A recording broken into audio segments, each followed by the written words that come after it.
Good evening friends, welcome to my YouTube channel Kaushambi study point. आज हम लोग बात करेंगे कि अंग्रेजी विषय में बोर्ड एग्ज़ाम देते समय कौन सी सावधानी बरतें कि अच्छे अंक हासिल हो। सबसे पहले मैं आपको बात करूंगा, आपके पास टाइम मैनेजमेंट होना चाहिए। क्या होना चाहिए? Time management. टाइम कैसे आप लोग एडजस्ट करेंगे, इसके लिए आप लोग प्रैक्टिस करिए। पिछले साल के बोर्ड पेपर उठाइए और घड़ी पास में रख करके उनकी प्रैक्टिस करिए कि आप 3 घंटे में कितने क्वेश्चन कर पा रहे हैं। नहीं कर पा रहे हैं तो आप अपनी स्पीड को बढ़ाइए और फिर आपकी जो टाइम मैनेजमेंट की प्रॉब्लम है वो सॉल्व हो जाएगी, इसमें कोई दो राय नहीं। ठीक है, तो पहला टॉपिक था हमारा कि टाइम मैनेजमेंट कैसे किया जाए। तो टाइम मैनेजमेंट के लिए मैंने बताया कि आप क्वेश्चन करना शुरू करिए और बिल्कुल घड़ी का टाइम बिल्कुल आपके माइंड में होना चाहिए और हर क्वेश्चन को बराबर टाइम देना है, जिससे आपका समय रहते हुए पूरा पेपर हो जाए। दूसरी बात मैं आपको बता दूं कि जैसा कि मैं भी बोर्ड एग्ज़ाम की कापियाँ चेक करता हूं, तो मैंने ये देखा है कि जब हम लोग कॉपी चेक करते हैं तो हम लोगों की सबसे पहले नज़र पड़ती है गलत स्पेलिंग पर। तो सबसे पहले आपको स्पेलिंग पर भी ध्यान देना होगा कि जल्दी से आप स्पेलिंग मिस्टेक ना करें।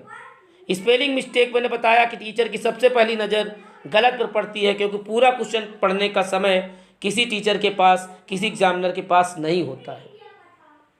वो केवल आपके गलतियों को पकड़ता है और गलती मिल जाती है वहीं से नंबर काटना शुरू कर देता है। तो सबसे पहले आपको स्पेलिंग मिस्टेक पर ध्यान देना होगा। स्पेलिंग ज़्यादा मिस्टेक ना हो, उसके लिए ये है कि आप लोग लिख कर प्रैक्टिस करें, रिटन प्रैक्टिस करें।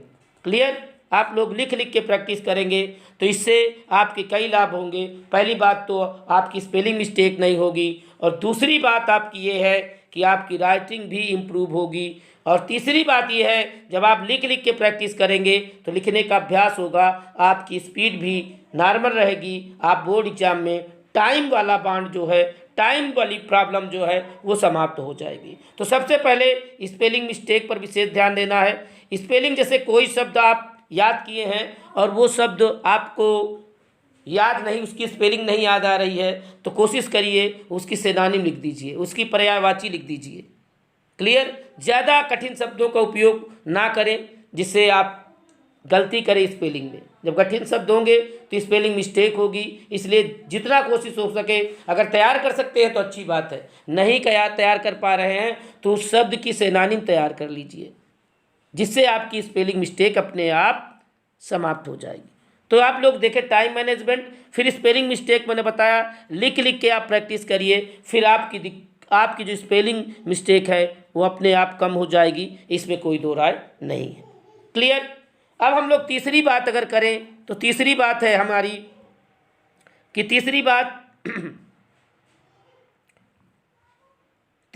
में अगर ध्यान दें तो हम लोग, जैसे आप लोग पेपर देने जाते हैं तो कुछ टीचर सलाह देते हैं या आपसे कुछ सीनियर सलाह देते हैं या उस समय तमाम सलाह देने वाले मिल जाते हैं, वो आपको कहते हैं कि पूरा पेपर कॉपी भर के आना। तो मैं आपको बता दूं, ये बातें अपनी माइंड से निकाल दीजिए। कॉपी भरने की बात नहीं है, हर क्वेश्चन के साथ जो उसकी आंसर लिमिट होती है वो दिया रहता है 25 वर्ड, मोर देन 25 वर्ड्स।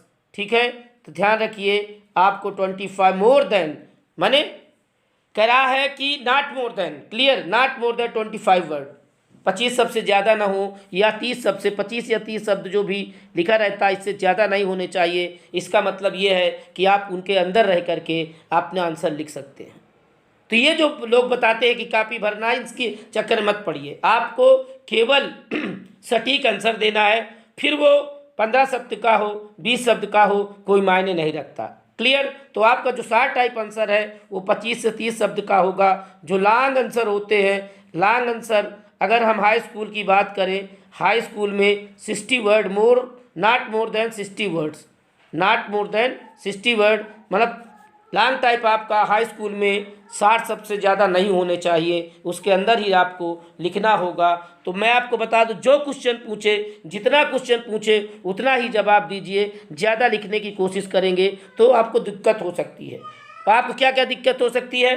पहली बात तो आप अपना समय बर्बाद करेंगे, आपका टाइम लॉस होगा। ठीक है, पहली बात आपका टाइम लॉस होगा। और दूसरी बात यह है, जब आप एक्स्ट्रा लिखने की कोशिश करेंगे तो आप अनर्गल शब्दों का यूज करेंगे जिनकी शायद आपको स्पेलिंग भी ना आती हो। फिर टीचर को एक मौका आप दे देंगे कि आपकी गलती ढूंढ लेगा, जो ज़्यादा आपने लिख दिया है उसी में टीचर गलती ढूंढ लेता है, फिर आपका नंबर काट देता है। तो इन सब चीज़ों से आपको बचना होगा। तो ये हाई स्कूल में लॉन्ग टाइप आपका होता है 60 वर्ड, लेकिन अगर हम इंटरमीडिएट की बात करें तो इंटरमीडिएट लॉन्ग टाइप वर्ड दिया है नॉट मोर देन 150 वर्ड्स, 150 शब्द से ज़्यादा नहीं होने चाहिए। इसका मतलब है आप 100 प्लस शब्द लिख सकते हैं। ठीक है, इससे ज़्यादा अगर आपको है, पता है ना, 150 शब्द से आपको ज़्यादा नहीं जाना है, क्योंकि आप ज़्यादा लिखने की कोशिश करेंगे तो आप अन्यथा शब्दों को यूज करेंगे। ठीक है, उन शब्दों को यूज करेंगे जिनके बारे में आप नहीं जानते हैं, और फिर स्पेलिंग मिस्टेक होगी, फिर नंबर कट जाएगा। क्लियर? तो ये रहा आपका आंसर देते समय मैंने बताया time management, spelling mistake, word limit. Word limit आपको ध्यान देना है कि आपसे जितना कहा जाए उतना ही लिखिए, उससे ज़्यादा मत लिखिए। क्वेश्चन में अगर लिख रहा है नॉट मोर देन 60 वर्ड, इसका मतलब होता है 60 शब्द से ज़्यादा नहीं, का मतलब होता है कि आप 50 शब्द लिख सकते हैं। 60 शब्द से नीचे ही रहे, या 150 शब्द की अगर बात होती है तो उससे नीचे ही आप रहिए, ज़्यादा ऊपर जाने की ज़रूरत नहीं है। क्लियर? तो ये रही आपकी लिटरेचर में स्पेलिंग मिस्टेक। कहाँ कहाँ आप करते हैं आप जान लीजिए, और क्यों करते हैं वो भी जान लीजिए, और उसके बाद इनको इम्प्रूव करने की कोशिश करिए, क्योंकि टीचर को, एग्जामिनर को सबसे पहला मौका नंबर काटने का मिलता है स्पेलिंग से मिलता है। और आप लोग जो ज़्यादा क्वेश्चन, ज़्यादा शब्द लिखने की कोशिश करते हैं उसमें मिस्टेक होना, स्पेलिंग मिस्टेक होना बिल्कुल संभव हो जाता है, पॉसिबल हो जाता है। क्लियर? तो ये रही आपकी बात। इसके बाद हम बात करते हैं, यदि आप लेटर, एप्लीकेशन या नोटिस लिख रहे हैं तो इनकी आपको सबसे पहले फॉर्मेट पता होना चाहिए। क्या पता होना चाहिए? फॉर्मेट पता होना चाहिए। फॉर्मेट से मेरा मतलब है, जैसे लेटर लिख रहे हैं, एप्लीकेशन लिख रहे हैं, तो सबसे पहले आपको ये देखना होगा कि इनमें जब इनको लिखना शुरू करें तो इनकी शुरुआत कैसे करते हैं, इसकी आपको प्रैक्टिस करना होगा। सेंडर का जो सेंडर का एड्रेस होता है, ठीक है, सेंडर का एड्रेस होता है वो कहाँ लिखा जाता है, सेंडर एड्रेस ये कहाँ लिखा जाता है, इसकी प्रैक्टिस करिए। ठीक है, फिर उसके बाद किसके पास भेज रहे हैं, ठीक है, रिसीवर का जो एड्रेस होता है वो कहाँ लिखा जाता है, ये आपको जानकारी होनी चाहिए। इसके लिए आपको प्रैक्टिस करना पड़ेगा। इसके बाद आती है डेट। डेट कहाँ लिखी जाती है ये भी आपको पता होना चाहिए, और डेट के लिए भी आपको प्रैक्टिस करना पड़ेगा कि इसको कहाँ लिखना है, कहाँ नहीं लिखना है। क्लियर? तो राइट लेटर हो या एप्लीकेशन हो या नोटिस हो, इनके फॉर्मेट की आपको प्रैक्टिस करना होगा। और मैं आपको बता दूं, अगर आपको फॉर्मेट पता है तो क्वेश्चन से थोड़ा मदद लेकर के आप ना आते हुए क्वेश्चन भी कर सकते हैं, और 100% कॉपी चेक करने वाला कुछ ना कुछ नंबर आपको दे के जाएगा, इसमें कोई दो राय नहीं। क्लियर? तो ये हो गया आपको कि लेटर, एप्लीकेशन और नोटिस लिखते समय आपको फॉर्मेट की प्रैक्टिस करना है ताकि आपके नंबर न काटे जा सके। अब आप लोग लिख रहे हैं लेकिन फॉर्मेट नहीं पता है तो फिर वहाँ मौका मिलता है कॉपी चेक करने वाले को नंबर काटने का। क्लियर? तो ये हुआ हमारा जो तीसरा पॉइंट है, ये 4th पॉइंट था, हमने इसकी चर्चा की। क्लियर? 4th पॉइंट की। अब हम लोग अगले पॉइंट की ओर चलते हैं, और अगला पॉइंट है हमारा ऐसे कैसे लिखें। ऐसे लिखते समय यदि आप इंट्रोडक्शन हेडिंग डालकर लिख रहे हैं, जैसे कि हाई स्कूल लेवल में अक्सर ये देखा गया है कि हेडिंग दी हुई होती है, उसी के अनुसार लिखना होता है। और हेडिंग में जैसे सबसे पहले होता है इंट्रोडक्शन होता है। क्या होता है?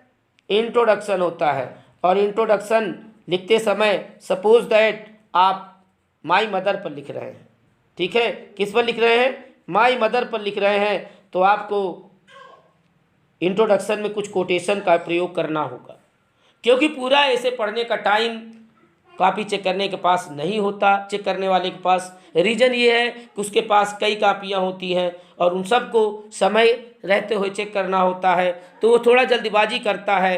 तो उससे आपको क्या करना होगा, जैसे आप माई मदर लिख रहे हैं, इंट्रोडक्शन में लिख दीजिएगा mother is a special gift of God for human being, और इसको डबल इन्वर्टेड काम में बंद कर दीजिए या स्केच पेन से लिख दीजिए या हाईलाइट कर दिए, जो भी आप कर सकते हैं। इतना करने के बाद मैं समझता हूँ कॉपी चेक करने वाला सिर्फ आपको इंट्रोडक्शन देख कर के ही आपके नंबर अच्छे अंक देगा, इसमें कोई दो राय नहीं है।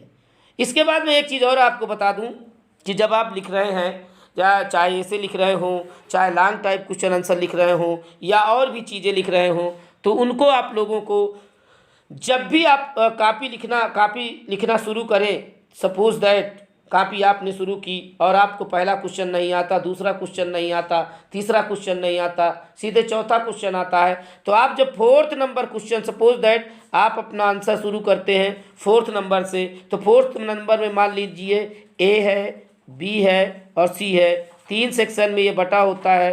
तो कोशिश करिए कि जब फोर्थ नंबर क्वेश्चन लिखिए तो आप सीरियल से लिखिए। क्लियर? ए, बी और सी इनको सीरियल से लिखिए, या जब आप क्वेश्चन लिखना शुरू करें जितना संभव हो सके आप लोग बिल्कुल सीरियल से लिखिए। पहला लिखिए, दूसरा लिखिए, तीसरा लिखिए, चौथा लिखिए, पांचवा, मतलब सीरियल से लिखिए। इससे क्या होगा, कॉपी चेक करने वाले को मार्किंग करने में दिक्कत नहीं होगी और चेक करने में भी दिक्कत नहीं होगी, और जब उसको दिक्कत नहीं होगी, जब आप उसका कार्य सरल करेंगे तो आपसे खुश रहेगा, और खुश रहेगा तो 100% आपको अच्छे अंक देगा, इसमें कोई दो राय नहीं है। तो आपको क्या करना है, पहली बात को आंसर जितने हो सीरियल से लिखिए, फर्स्ट से शुरू करिए, लास्ट तक जाइए, सीरियल से जाइए, तो इससे कॉपी चेक करने वाले को आसानी होगी और वो आपको अच्छे अंक प्रदान करेगा, इसमें कोई दो राय नहीं है। ठीक है? चाहे वो आप सपोज दैट आप बताया ना, अगर पहला से नहीं आता है तो सपोज चौथा शुरू किए तो 4, 5, 6, 7, 8 इनको सीरियल से करिए। फिर जब आप फर्स्ट शुरू करें, फर्स्ट, सेकेंड, थर्ड, फोर्थ जो भी हो बिल्कुल सीरियल से लिखिए। सीरियल से लिखने का भी अच्छा प्रभाव कॉपी चेक करने वाले पर पड़ता है, एग्जामिनर पर पड़ता है, और वो आपको अच्छे अंक देता है, इसमें कोई दो राय नहीं है। तो ये आप लोग याद रखिएगा, ये नहीं कि पहला कर लिए, उसके बाद पांचवा किए, फिर उसके बाद सातवां किए। कुछ लोग क्या होते, पहला का ए बी किए और सी डी छोड़ दिए, उसके बाद तीसरा करने लगे, चौथा करने लगे, इसलिए बार बार कॉपी पलटना पड़ता है कॉपी चेक करने वाले को, एग्जामिनर को, और वो आप पर रुष्ट हो जाता है। ठीक है? वो अपना मानसिक संतुलन खो देता है। जब खो देगा तो जाहिर सी बात है कि वो आपका नुकसान करेगा। ठीक है? तो ये कोशिश करिए कि आप सीरियल से क्वेश्चन आंसर लिखिए, फिर आप उसका टाइम बचाएंगे, फिर वो आपको खुश हो करके अच्छे अंक देगा, इसमें कोई दो राय नहीं है। दूसरी बात मैं आपको बता दूं, सपोज दैट आप जब क्वेश्चन कर रहे हैं तो सपोज दैट आपने पहला क्वेश्चन किया, ठीक है?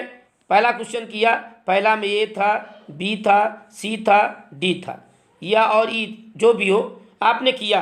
उसके बाद इसको करने के बाद आपका पेज आधा से लगभग 70% पेज भर जाता है, लगभग 30% पेज नीचे खाली रह जाता है। तो कोशिश करिए ऐसी स्थिति में नया क्वेश्चन नए पेज से, न्यू क्वेश्चन जो आपका न्यू आंसर हो वो न्यू पेज से होना चाहिए। किससे होना चाहिए? न्यू पेज से होना चाहिए। न्यू आंसर न्यू पेज से, ठीक है? इससे आपका क्वेश्चन चेक होने से बचेगा नहीं। कभी कभी होता है सपोज दैट पहले के बाद आप लास्ट में 3-4 लाइन बची थी, 4-5 लाइन, उसमें आपने दूसरा क्वेश्चन कर दिया और कॉपी चेकर की नज़र नहीं पड़ती, वो क्वेश्चन छूट जाता है, वो आंसर आपका छूट जाता है। तो आप लोग नया कुछ आंसर जब भी लिखे नए पेज से लिखें। क्लियर? अगर आपका 50% से ज़्यादा पेज भर चुका है तो क्लियर। फिर इसके बाद हम लोग आ जाते हैं ग्रामर की बात करते हैं। ग्रामर में कैसे तैयारी करना चाहिए ये हमेशा कहा गया है ग्रामर बाय प्रैक्टिस। ग्रामर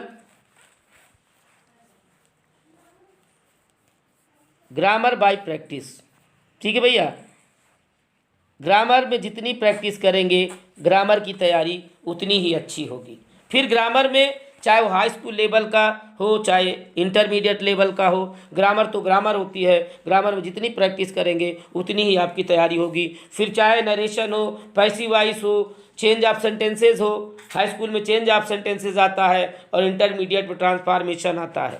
फिर मैं अगर बात करूँ लास्ट में सबसे आखिरी बात, या जो इंटरमीडिएट में एक चीज़ और देखिएगा, सिंटैक्स जो आता है, ठीक है, सिंटैक्स जो आता है इसको कहता है, उसमें दिया रहता है correct the following sentences,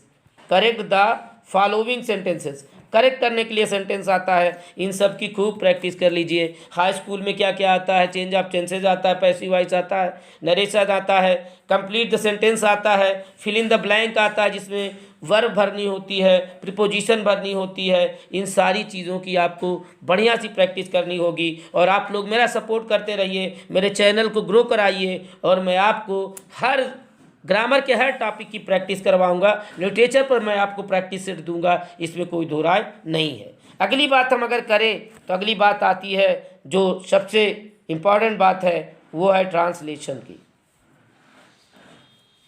translation करते समय जाहिर सी बात है, ट्रांसलेशन में आप ट्रांसलेशन के जितने रूल्स हैं वो तैयार करिए, ठीक है। अगर आपको नहीं जानकारी है तो मेरे चैनल पे जाइए, ग्रामर के सारे वीडियो आपको मिल जाएंगे, narration, passive voice, transformation, synthesis, syntax, translation, इन सब के वीडियोज आपको मिल जाएंगे। जा कर के आप प्रैक्टिस करिए।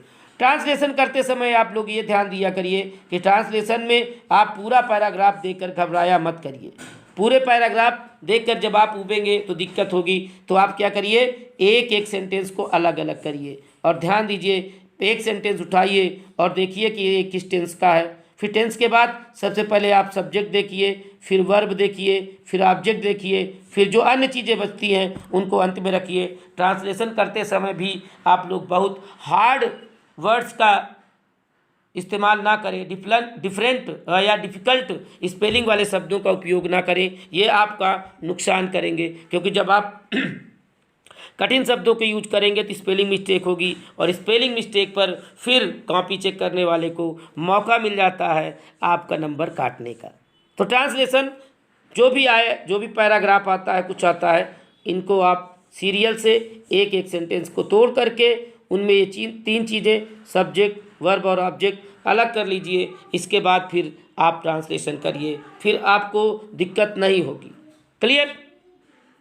तो इस तरह से हमने बोर्ड एग्ज़ाम की तैयारी की बात की। मैंने शुरू से बात की कि टाइम मैनेजमेंट कैसे करना है, उसके लिए क्या करना है, स्पेलिंग मिस्टेक सुधारने का सबसे सरल तरीका क्या है, आपके आंसर की जो वर्ड्स लिमिट हो, शब्दों की सीमा हो, वो क्वेश्चन के अनुसार होनी चाहिए, ज़्यादा आपको लिखने की ज़रूरत नहीं है। लेटर एप्लीकेशन जब लिख रहे हों, लेटर हो, एप्लीकेशन हो या नोटिस हो, इनका फॉर्मेट आपको पता होना चाहिए। कहाँ सेंडर का एड्रेस होता है, एड्रेस कहाँ लिखा जाता है, लास्ट में का एड्रेस किधर लिखा जाता है, डेट किधर लिखी जाती है, सारी चीज़ों की आपकी प्रैक्टिस करना होगा। फिर ऐसे की बात की, ऐसे में मैंने बताया कि आप जब ऐसे लिखिए तो कोटेशन शब्द का जब भी प्रयोग करिए तो कोशिश करिए आप इंट्रोडक्शन में करिए, ये कॉपी चेक करने वाले पर अच्छा असर डालेगा। फिर नरेशन की बात हो, पैसिव वॉइस है, ट्रांसफॉर्मेशन है, सिंटैक्स है, चेंज ऑफ सेंटेंसेज है, ट्रांसलेशन है, और अन्य सारी चीज़ों पर आपको सबसे पहली बात बता दूं, आपको कॉपी चेक करने वाले की सबसे पहली नज़र गलती पर ही पड़ती है जहां आप गलती किए होते हैं। ठीक है, तो इस तरह से अगर आप रणनीति बनाइए और योजना बना के तैयारी करेंगे तो 100% आप इंग्लिश सब्जेक्ट में अच्छे अंक पाएंगे, इसमें कोई दो राय नहीं है। इसी के साथ आप सभी को बोर्ड एग्ज़ाम में अच्छे अंक पाने के लिए ढेर सारी शुभकामनाएं। May goddess Saraswati wish you with lots of knowledge, skill, success and good numbers in your exam. Thank you. Thanks for watching.